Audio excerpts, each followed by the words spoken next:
Des Seychelles au Japon. Aujourd'hui, nous partons aux États-Unis, à l'extrême sud de la Floride, ce qu'on appelle les Keys. Reportage de Michel Floquet et Amélie Geoffroy.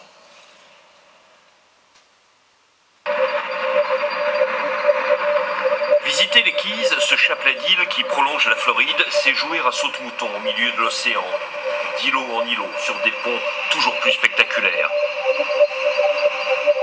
Depuis Key Largo jusqu'à Key West, là où se mêlent les eaux de l'Atlantique et celles du golfe du Mexique. Il n'en a pas toujours été ainsi. Jusqu'en 1928, les Keys ne se visitaient qu'en bateau. C'est l'autoroute océanique qui relie Miami à Key West. Il y a 43 ponts pour relier toutes les îles entre elles. C'est cette autoroute qui a amené le tourisme dans les Keys. Avant, la première ressource ici, c'était la pêche.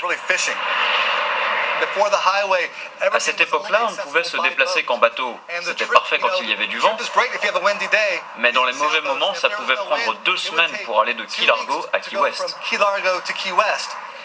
Au milieu des 173 km de route, un petit miracle, l'île de Bahia Honda, nichée entre 2 ponts, l'ancien et le nouveau. C'est la seule plage naturelle des Keys, 200 hectares intacts, dont l'État de Floride a fait un parc depuis 1961 afin de le protéger. Les gens viennent ici pour admirer les fonds marins. L'eau est magnifique. On est tout près de la barrière de corail. Tout le monde est séduit par la transparence de l'eau et ses couleurs bleues et turquoises. En fait, vous avez le meilleur métier du monde. Tous les jours, je vois des gens qui ont payé très cher pour venir jusqu'ici, et moi, on me paye pour y être. Toujours plus loin vers le sud-ouest, de pont en îlot, le bout de la route, ou bien son début, c'est comme on veut. Key West, le kilomètre zéro de la route numéro 1. À l'autre extrémité de cette voie mythique, 3813 km plus au nord, c'est la frontière canadienne. Mais restons à Key West. Ce n'est plus tout à fait l'Amérique, déjà à la Caraïbe. Cuba est à portée de main, à 100 km, beaucoup plus proche que Miami. Key West et son architecture coloniale, mélange de style franco-espagnol du 19e siècle, des jardins luxuriants, des balcons qui invitent à la paresse. La maison la plus célèbre, c'est celle-ci.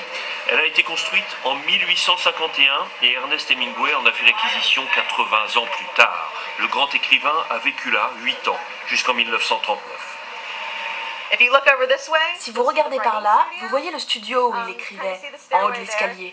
Il se levait à 6 heures tous les matins, se rendait là, écrivait de 500 à 700 mots, et c'était comme ça chaque jour. Il a écrit ici quelques-uns de ses plus grands chefs-d'œuvre. L'adieu aux armes, Pour qui sonne le glas, Mort dans l'après-midi. C'est à cette table que la magie opérait.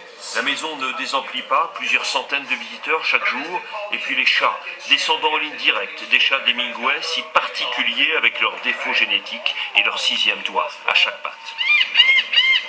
Key West a un passé prestigieux, mais un avenir incertain. Scott Fraser est chargé de surveiller la montée des eaux. En mai 2013, tout ce que vous voyez ici était sous l'eau. Ce bâtiment, par exemple, l'eau est montée jusque-là, rien qu'à cause des pluies. Lorsqu'on a eu l'ouragan Vilma, en 2005, le niveau de l'eau au minimum est monté jusqu'à cette hauteur.